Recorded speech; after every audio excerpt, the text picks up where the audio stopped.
We now welcome the number 10 ranked UFC middleweight contender in the world, Uriah Hall. Uriah, thank you for the time, sir. Man. We will take the first set of questions from Gabriel Gonzalez with Cageside Press. So even though they can't see me, I gotta.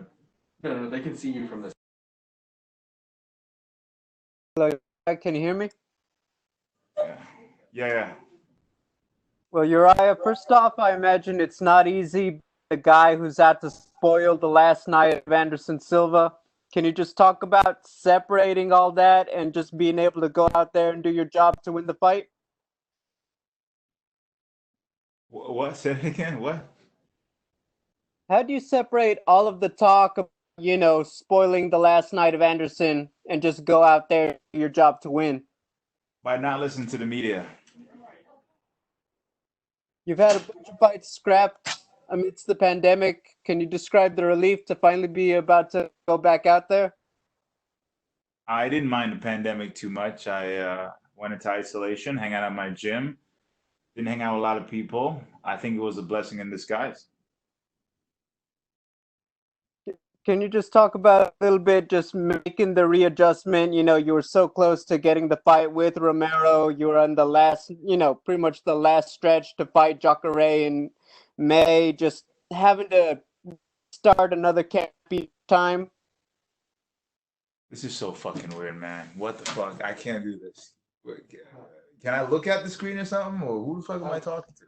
This is so weird. On the screen, it just shows you. What Yeah, the you can't fuck? really This see is so that. fucking weird. All right. What's the question? Hello, Repeat the question. Yeah, repeat the question, please. just what was it like having to restart so many camps this year with Jacare and Romero? Now this one. It was fine, man. I went into camp. I've been training since last year, November. So right before the pandemic got out of hand, I was in Dallas, Airbnb, just staying ready. And we got the call for our first fight. We went into camp. Yeah, it was devastating, but as a martial artist, our job is to stay ready, stay prepared. So that's it. You just stay ready. That's the whole key factor. Thank you. So weird. We will take our next set of questions from Danny Segura with MMA Junkie. Obviously, this is a very big fight, but you fought some of the biggest names at 185 pounds before. How would you grade this fight? Do you think this is the biggest fight of your career with Anderson Silva? Yeah, it's one of the biggest fights.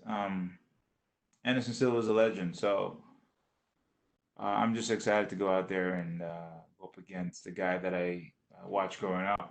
To me, I made it. That's how you gotta look at it. For sure. And right now, Adesanya doesn't really have a clear next title challenger. You're obviously on a nice two-fight win streak. Do you think an impressive showing against Anderson Silva could put you in that mix? Yeah, and Adesanya is picking his fight, man. He sees he sees the hole in all these guys, and he's already picking Cannonier. He's looking for easy fights. Yeah, I said it. So I know why he's picking certain fights, but I'm dynamic, and especially with the gym that I'm at right now, I'm focused, laser focused. So it's a matter of time. I'm just gonna play the politic card and just whoever the UFC needs me to beat, or whoever the UFC thinks can beat me, and get to the top. Yeah. In your opinion, I guess, what do you think other adversaries that had fought Adesanya are missing to beat him? What's the key to dethrone the champ? I'm not gonna tell you that. Okay. And you just mentioned that you saw Anderson Silva as you were coming up. If you could describe him on one word, what would it be and why? Uh, he's just fluent, man. The way he moves, the way he fights, he's in the moment. And a lot of people don't really understand that dynamic. That's why he says he doesn't care about the whole fighting thing. It's not about fighting. People can't understand that concept because it's the moment when you're in there letting go. It's like training, you have to let go. But the problem with that is, when you have refs that don't know their job right or judges who aren't educated properly, it takes a risk factor in there and then you're more worried. So you can't really let go. But you can just go out there and fight someone. it's kind of hard to explain, but I know exactly what he's talking about in the martial arts world because that's all you have in that moment. Those 5, 10, 15, 20 minutes, that's all you really have to really express yourself. So I get where he's coming from. All right, thank you, Uriah. Best of luck on Saturday. Maybe. We will take our next questions from Bruno Carvalho with UOL. Hi, Ryan. How are you? Good. What's going on? I'm good too. All right. What means to you fight against Anderson Silva and probably his last fight? Uh, it's a fight, man. It's work. You just show up to work and you do your job and you get out. That's it. I mean, obviously he's a legend and I respect him, but it's a fight. There's no. We all look at him in awe and all that, but it's a fight. Like, there's no. What else do you want me to say? It's a fight. It's like you show up for work. It's work, right? And you do your job and you get out. That's it. Fight. Okay. And both of you has a fight style very similar. So, do you prepare something different to fight against him? Well, I'm not gonna tell you that, but what kind of question are these, man? You just have fun, man. Just watch what happens on Saturday. Okay, thanks. And the last 2 guys I had that gave interview were awesome. Yeah. We'll take the next questions from James Conlon with RCB Radio Sport Ireland.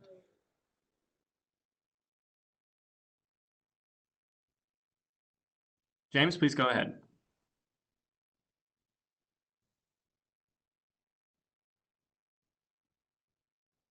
Okay, we will take our next questions from Sumik Dada with Sports Kita. James, in the Hey back. Uriah. Hey Uriah, can you hear me? So first of all, welcome back and hope you're doing well. Thank you. And so Israel Adesanya has been very vocal about you. He said that if you stick to your basics for this fight, you'll beat Anderson Silva. And you a couple of times in the lead up to his fight against Paulo Costa. So what is your response to all that comments from the champ? Okay. Thanks for the advice, bro. Yeah, fair enough. So obviously this is a big fight for you, given this is Anderson Silva's last fight. If you see yourself, where do you see yourself with the win, and what would be your goals be from there on? Where do I see myself with the win, and what would be my goals from there on? Yes, with the win over Silva this week. Leverage. Hopefully, listen, I want the champ. That's it. I just get the sport. I see where it's going. I want give me the champ. That's it. Last question from me. Your coach said that you're ready to play the villain in Anderson Silva's retirement fight. What are your predictions for this fight, and how do you plan on spoiling his retirement? You said play the villain. Yeah, your coach mentioned that. To play the villain. I don't know. Take him out. I mean, my game plan is to win. Just go out there and win, man. That's it. That's it. Well, thank you so much, and good luck for the fight, sir. Thank you. Comes up with these questions. We will take our next questions from Cote Cruz with the 4 to Win podcast. Oh, sorry, he dropped out. We will take our next questions from Pablo Santamaria with Noti MMA Ecuador. Ecuador. Hey, Uriah, can you hear me? Arriba la raza. Oh, that's Mexico. What's up, man? Okay, the first thing I want to ask you is if at some point did you feel frustrated when Jacarea and Joel withdraw from the fights? I couldn't feel frustrated for Jacare because COVID happened, but I wished him well. Yoel, on the other hand, I kind of knew. I have a really 99.9% feeling that it was because John Jones was leaving and they had the same manager, and he wanted to get out of the fight with me by coming up with some BS shit about his eye. And 205 for him might be a lot easy. We seen him struggle to make 85. So that was his way out. They have the same manager. It was like, all right, man, Jones allowed to lose and leave the division in 2 months. Why don't you just get out of it this way? You don't have to hurt your career. That's what I think. That was more frustrating than Jacare. Jacare happened. It sucked. I wished him well, but I think you all just yeah. I get it. Do you face any difficulties training in under these COVID situations? It was hard finding some training partners without, or do you have all the under control in your I got it under gym? control. I got it control. Okay, so You want to elaborate on I that? mean, Or you want me to Joel elaborate? is no, okay. It was okay. Joel was a ranked fighter, and when they offer you Anderson Silva, you doubted or you said yes without a doubt. You said doved? Doubt about your rival because you obviously was going to face Joel Romero, who is a ranked fighter, and Oh, Anderson okay. is not on the rank. So you're saying if it made sense to take Anderson, well, because he's not ranked. Both guys have a name. Both guys have a reputation. Personally, for me, Anderson has been someone I've idolized for years. So to me, that's a trophy fight. It's a championship fight to me in my mind. I personally felt I made it. It could have went great for me. It can go great for me either way. I mean, if we're going to talk politics, a win over Yoel will put me in the title contingency. A win over Anderson Silva would, I don't know, reclaim something, puts me in with the top five maybe. So either way, it's beneficial.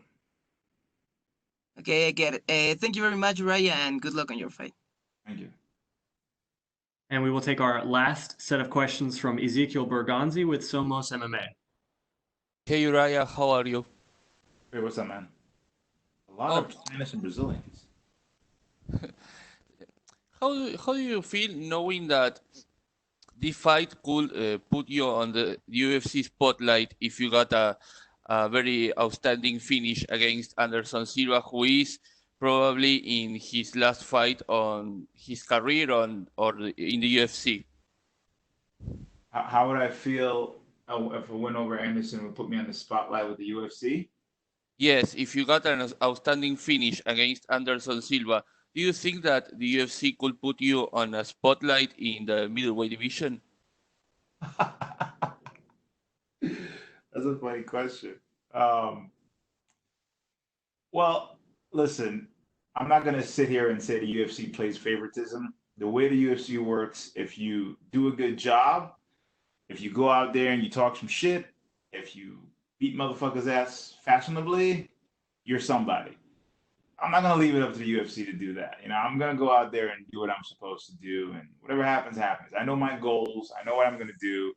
I'm not waiting for them to make a decision for me. I'm gonna use the opportunity that I have, which is to go up against my opponent. And my goal, the same way his goal is to win, is to win. That's it. And after that, you know, I'm looking to gain the top five. Whoever's in the top five, because my ultimate goal right now is to fight the champ. I just want the champ. That's it. And do you think that if you beat Anderson, you need a one more fight to get a title shot against Israel Adesanya? Because everybody thought that Charles Cannonier was going to get the title shot, but he was defeated by Robert Whittaker. And everybody's talking about a rematch between Adesanya and Whittaker. So do you think that maybe you can have a title eliminator fight for getting a shot? With the way the UFC works, bro, God fucking knows what's gonna happen. All I gotta say is I'm just gonna stay ready. A win over Anderson is always gonna be a good thing. Wherever it puts me, if someone gets injured, I'll be ready. If they say, hey, you need to fight this person again, I'll still be ready. If it makes sense, I'll do it. If it doesn't, of course, I'm going to try to fight it. But again, the goal remains the same, is to become world champion.